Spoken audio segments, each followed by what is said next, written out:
Hello and welcome to a new video. In this video I'm going to talk to you about the Apple's MacBook 13 inch with M1 processor, which is uh, most probably, as you already know, a CPU designed by Apple. Now, why I chose this laptop is because I wanted to have a laptop with long battery life, which doesn't get hot during tough tasks like video editing or photo editing or running some kind of intense code on my machine. And of course, as I said before, it had to have a long battery lifespan. Now, my MacBook is configured with 16 gigs of RAM, 26 gigs of storage. And why I chose the 26 gigs of storage is, well, because I don't keep too much on it locally, and most of the important things that I have are stored on my local NAS or in the cloud. And the battery of this laptop is simply amazing, considering the fact that I have managed to squeeze a maximum of 16 hours from it, and an average of around 12, 13 hours, 14 hours. This is like the average that I'm used to it, but maximum it was 16. And it depends on what I'm doing. And it's great that you can take it everywhere with you, and you don't have to worry about the fact that you're gonna run out of battery.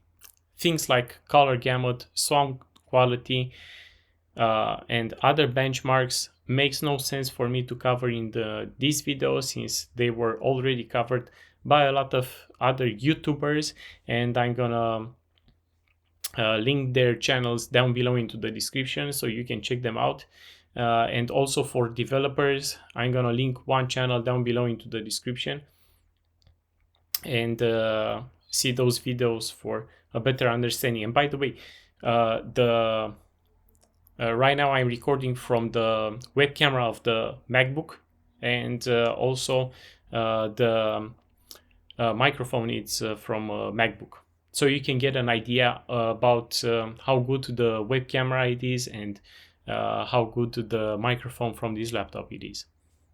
Now, let me tell you how I'm using this laptop. Usually I'm doing some kind of Python script on it, and I don't have any issues. I'm running Python 3.8 and absolutely no issues. I can do everything as normal as I was able to do it on my Windows PC. So nothing to complain here.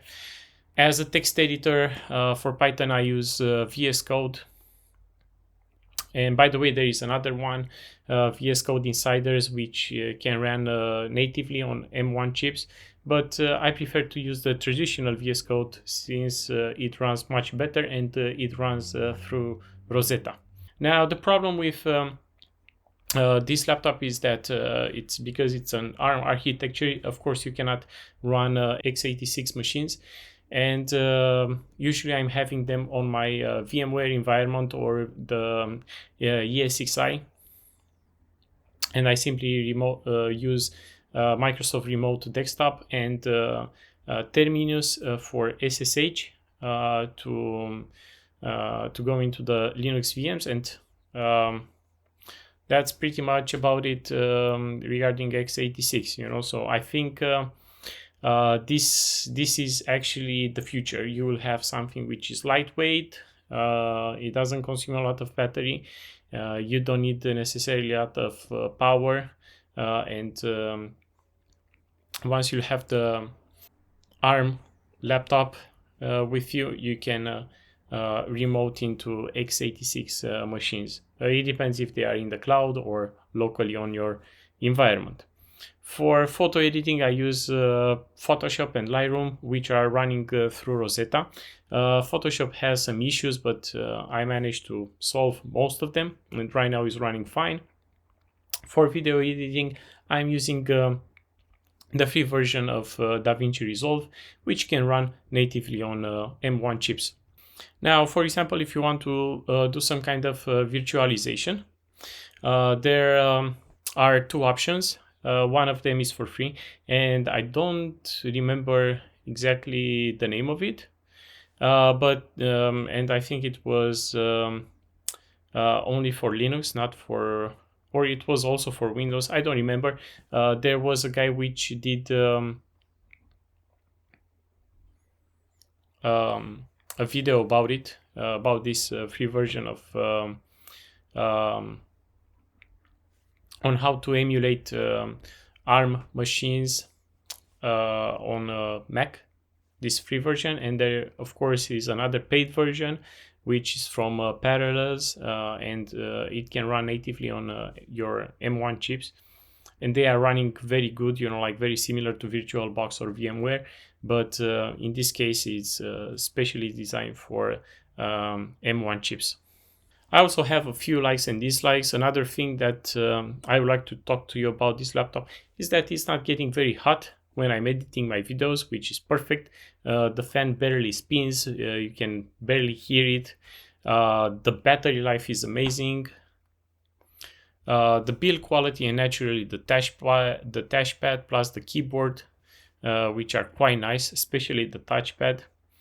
The dislikes is the fact that there is no boot camp for Windows, not even for ARM version of Windows, and there are of course no x86 machines.